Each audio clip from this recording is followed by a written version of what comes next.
We're off down the River Thames, the most historic river in the world. The river which made London the world's largest city.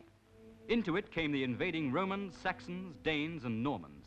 Out of it, into the world beyond, sailed merchant adventurers, explorers, or seamen in search of wealth, knowledge, or conquest. Because of the Thames, London was a famous city 2,000 years ago. Without the river, London wouldn't be here, or the mother of parliaments either.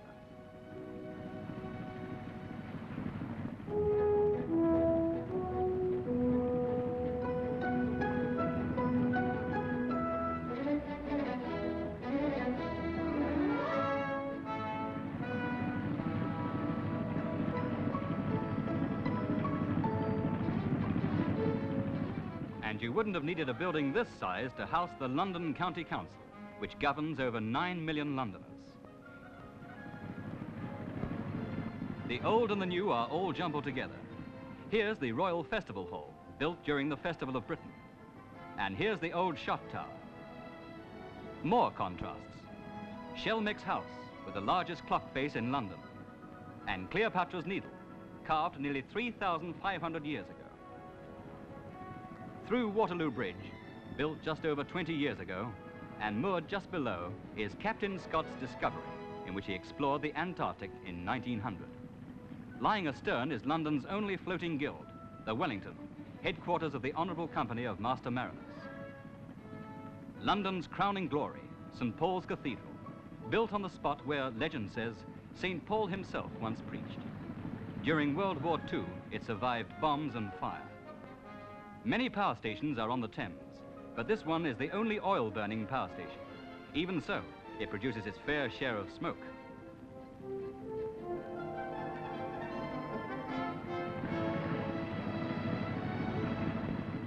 Centuries ago, many a trip down the river ended at the Tower of London.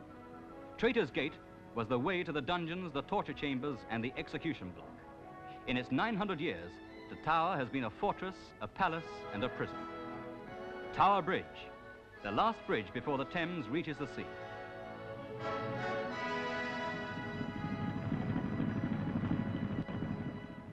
The huge bascules weigh 1,100 tons each, but they can be raised in 2 or 3 minutes for ships with high masts coming upstream. And no charge is made either.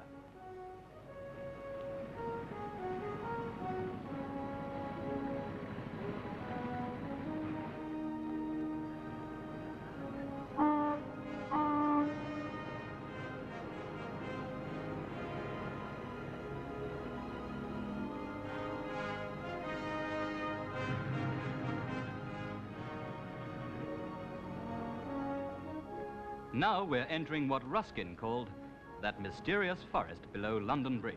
A teeming labyrinth of wharfs, warehouses, quays and docks. The Port of London. It was a busy trading station even in Roman times. From this building, the Port of London Authority runs the port and 69 miles of the river.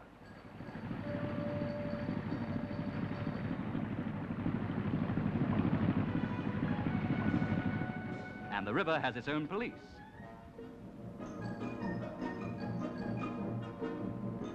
Smugglers, pirates, invaders, exiles, stowaways. They've all come this way. Those who didn't get caught called at this inn for a drink. Today it's just as popular, but more respectable. Parts of the inn are 600 years old. Charles Dickens wrote about it in Our Mutual Friend.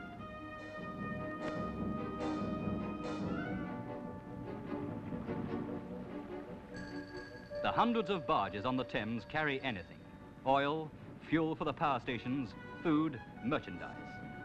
And the 250 shipped-ashore tugs in the Port of London handle 2/3 of the 50 million tons of cargo which reach London every year. This tanker has its mast down so that it can pass upstream beneath the bridges.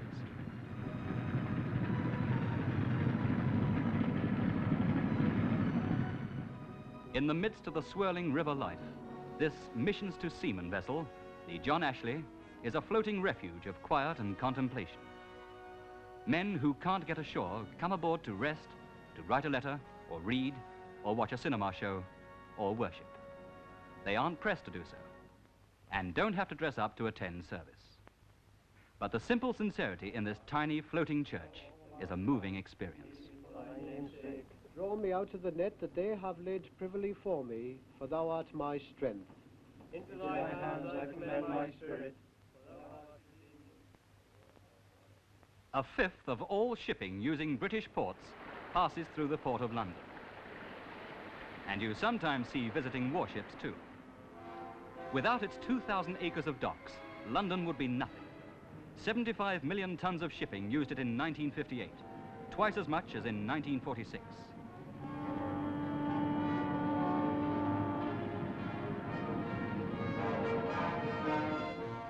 The port handles 1/3 of all Britain's imports and exports, and it costs the Port of London Authority over £17 million a year for services, equipment and maintenance.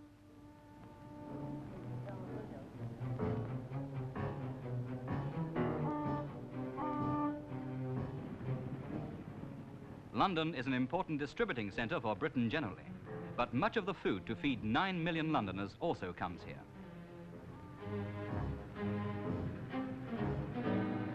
This Australian ship holds 8,000 tons of grain. It's being sucked up by a vacuum into a store which holds enough to feed the entire population of London for a week.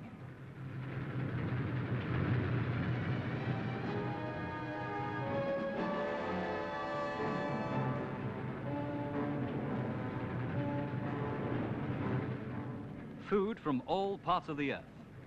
Over 500,000 tons of meat a year, mostly from Australia, New Zealand and the Argentine.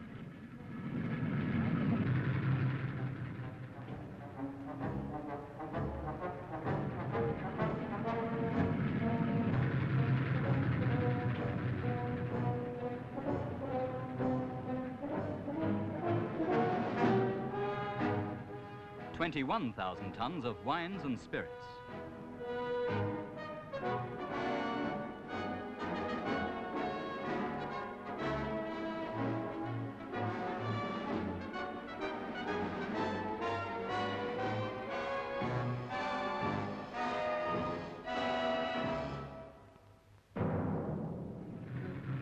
$103,000 tons of wool, much of it from Australia.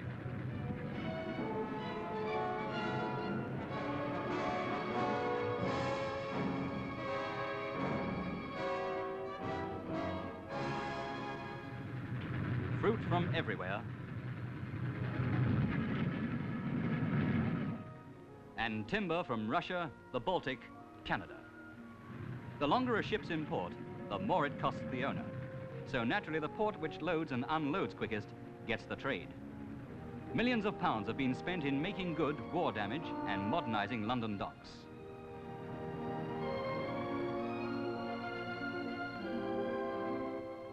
Further downriver and nearest the sea are Tilbury docks, the gateway to Britain and to the world. The world's ocean-going passenger liners come and go. For many travelers, it is their first or last impression of Britain.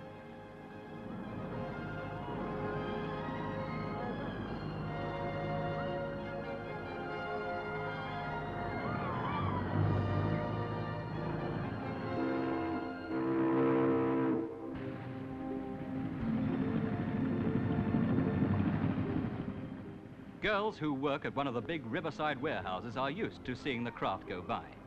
But here was something special. The Queen had making a tour of the docks. On her way back, she disembarked at Tower Pier and boarded the royal launch for the rest of the journey to Westminster.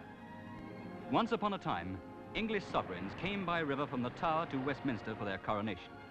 Today, the Thames is again a ceremonial route. So in the bustling life of our time, tradition lives on.